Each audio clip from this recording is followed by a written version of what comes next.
السلام علیکم ورحمۃ اللہ وبرکاتہ۔ بسم اللہ والصلاة والسلام علی رسول اللہ۔ اس وقت ہم یہاں جبل احد پر ہیں۔ جبل احد یہ مدینہ منورہ کے شمال میں ایک پہاڑ ہے، 1077 میٹر 3533 فٹ بلند ہے۔ یہ اس مقام پر اسلام کا دوسرا غزوہ احد پیش آیا تھا۔ سن 3 ہجری میں یہاں وہ غزوہ ہوا، اور اتنا تاریخی واقعہ ہے کہ اس کو پورے تفصیل سے ہمیں پڑھنا چاہیے۔ اس غزوہ احد میں 70 صحابہ کرام رضوان اللہ تعالی علیہم اجمعین شہید ہوئے، جس میں آپ صلی اللہ علیہ وسلم کے پیارے چچا سید الشہداء امیر حمزہ رضی اللہ تعالی عنہ بھی ہیں، مصعب بن عمیر رضی اللہ تعالی عنہ بھی ہیں، اور وہ 70 کے 70 صحابہ کرام یہیں پر مدفون ہیں، یہیں پر سب کے قبور مبارکہ ہیں۔ یہاں سے ایک بہت خاص پیغام جو ساری امت کے جوانوں کے لیے میں دینا چاہتا ہوں، خود اپنے لیے بھی، کہ یہاں ان صحابہ نے وہ جانثاری آپ صلی اللہ علیہ وسلم کے لیے پیش کی کہ اپنی جانوں کا نذرانہ پیش فرمایا، اور اسلام کی عظمت کے لیے حضور اکرم صلی اللہ علیہ وسلم کے دین کے لیے سب کچھ اپنا لٹا دیا۔ خاص طور پر جوان آج ہمارے مصعب بن عمیر رضی اللہ عنہ کو یاد کریں کہ اسی مقام پر جب وہ شہید ہوئے تو اللہ کے نبی صلی اللہ علیہ وسلم سے آ کے صحابہ کرام نے عرض کیا، اللہ کے نبی، مصعب بن عمیر ان کی جو چادر ہے اگر ہم سر ڈھکتے ہیں تو پیر کھل جاتے ہیں، اور پیر ڈھکتے ہیں تو سر کھل جاتا ہے۔ پیارو، یہ وہ صحابی ہیں کہ جب مکہ کی گلیوں میں نکلا کرتے تھے تو عورتیں خوشبو سونگھ کے بتا دیا کرتی تھی کہ مصعب بن عمیر جا رہا ہے، جس کے کپڑوں پہ کبھی دھبا نہیں لگا کرتا تھا۔ اس نے اپنا سب کچھ اللہ کے دین کے لیے، اللہ کے نبی صلی اللہ علیہ وسلم کے لیے قربان کر دیا، اور جاتے جاتے جب ساری دنیا کو یہ پیغام دے گیا، وہ اللہ کے نبی صلی اللہ علیہ وسلم کا جانثار صحابی، کہ میں سب کچھ دین کے لیے لٹا کے جا رہا ہوں۔ آج کم سے کم میرے پیارے جوانوں، اپنی غفلت کو ختم کر دو۔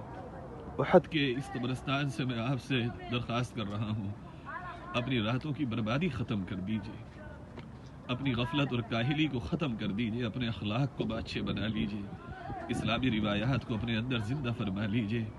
کل قیامت میں اگر ہمارا اور آپ کا حضرت مصعب بن عمیر سے سامنا ہوا تو شاید منہ دکھانے کے قابل بھی ہم نہ رہ سکے۔ ہماری راتوں کی ویرانیوں نے ہمارے دل کو ویران کر دیا۔ یہ 70 صحابہ کرام رضوان اللہ تعالی علیہم اجمعین مدفون ہیں۔ سید الشہداء حضرت امیر حمزہ رضی اللہ عنہ کس قدر پیارے تھے نبی کریم صلی اللہ علیہ وسلم کو، کہ جب آپ صلی اللہ علیہ وسلم نے حضرت امیر حمزہ کو اس حال میں دیکھا تو انتہائی زار و قطار آپ صلی اللہ علیہ وسلم یہاں رونے لگے۔ وہ عجیب دن تھا جہاں صحابہ کرام رضوان اللہ تعالی علیہم اجمعین نے حضور صلی اللہ علیہ وسلم کے لیے اپنی جانوں کو پیش فرمایا تھا۔ پیارے جوانوں، قربانی تو اللہ قیامت تک ایمان والوں سے لے گا۔ آج بھی ہمیں اور آپ کو اپنے جذبات کی، اپنے گناہوں کو چھوڑنے کی قربانی دینی ہے۔ اسلام کے لیے ہمیں اپنے غلط خواہشات کو قربان کرنا ہے۔ ہمیں اس لیے جینا ہے کہ کل قیامت میں ہم ان شہداء احد کے ساتھ کھڑے ہو سکیں۔ ہم ایسی زندگی گزار کے چلے جائیں کہ ان کو منہ دکھانے کے قابل بن جائیں۔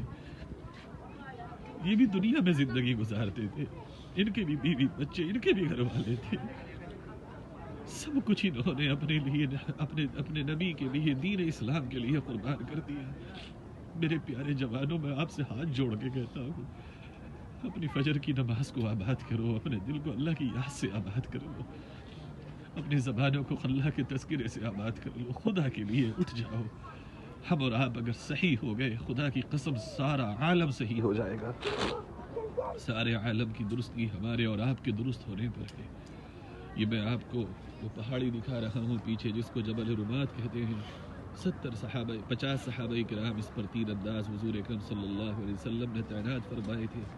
اس پہاڑ کا ایک ایک چپا وہ ہے جو ہمیں اور آپ کو بہت کچھ سبق دیتا ہے، بہت کچھ سبق دیتا ہے۔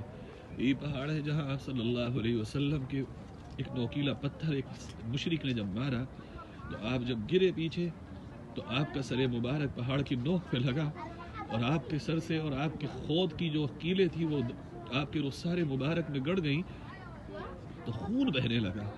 صحابہ جوش میں آ گئے, اللہ کے نبی اب تو بد دعا فرما دیجئے, اس قوم نے اپنے نبی کا ہی خون بہایا ہے. اس وقت بھی حضور اکرم صلی اللہ علیہ وسلم فرماتے اللہم اہد قومی فإنہم لا یعلمون, اللہ میری قوم کو ہدایت دے کہ انہوں نے اپنے نبی کو پہچانا نہیں ہے.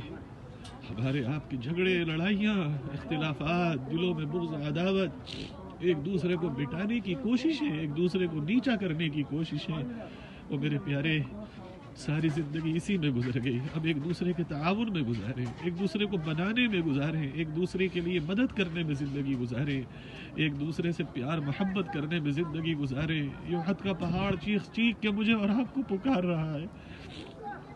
یہ پوری سیرت کی کتابوں میں لکھا ہوا واقعہ ہے. اللہ کے نبی ایسے موقع پہ بھی دعا کر رہے ہیں. میرے بھائیوں, میرے جوانوں, بس آپ سے میں یہی درخواست کر رہا ہوں, میں بڑے درد دل سے آپ کو پکار رہا ہوں. اپنے لیے بھی یہی میرا پیغام ہے, ایک دوسرے سے پیار کرنے والے بنیں, اسلامی اخلاق, اسلامی عادات کو اپنانے والے بن جائیں, اپنی غفلتوں کو دور فرما دیں, ورنہ زندگی ایک دن مٹ جانی ہے. کسی سے زندگی نے آج تک وفا نہیں کی, کسی سے زندگی نے آج تک وفا نہیں کی. ایک دن آئے گا کہ یہ چلتے پھرتے ہاتھ محتاج بن جائیں گے, دوسرا ہمارے جنازے کو اٹھانے کے لیے آئیں گے. چند دن کی زندگی ہے, خدا را اس کو اللہ کی نعمت سمجھ کے اللہ ہی کے لیے گزار لیں, اللہ ہی کے لیے گزار لیں, اللہ ہی کے لیے گزار لیں. میں دعا کرتا ہوں اللہ ان صحابہ کرام کی شہادت کے صدقے میں ہم سب کو سچا ایمان والا بنائے, ہم سب کی زندگیوں کو قبول فرمائے. اللہ تعالیٰ آپ سب کو جو حضرات دیکھ رہے ہیں سب کو اللہ یہاں آنا مقدر فرمائے, مقبول حاضری یہاں کی نصیب فرمائے. اللہ تعالیٰ مدینہ منورہ میں ایمان والی موت ہمیں نصیب فرمائے, جنت البقیع کی قبر ہمیں نصیب فرمائے. اللہ رب العزت ایمان کی زندگی, ایمان پر موت نصیب فرمائے. اللہ تعالیٰ سے میں دعا کرتا ہوں, اللہ مجھے, میری نسلوں کو, میرے بڑے چھوٹوں کو, میرے والدین کو, اللہ تعالیٰ آپ سب کو, آپ کے تمام اہل و عیال کو ان شہداء احد رضوان اللہ تعالی علیہم اجمعین کے ساتھ قیامت میں جمع فرمائے. اللہ رب العزت نے یہ احد پہاڑ جنت کا دروازہ ہے. پیارے نبی صلی اللہ علیہ وسلم نے فرمایا اے اللہ ہم جنت کے دروازے پہ آ گئے ہیں, اب اندر داخل ہونے کا بھی ہمارا فیصلہ فرما, جنتی ہمیں بنا, جہنم ہمارے اوپر حرام فرما.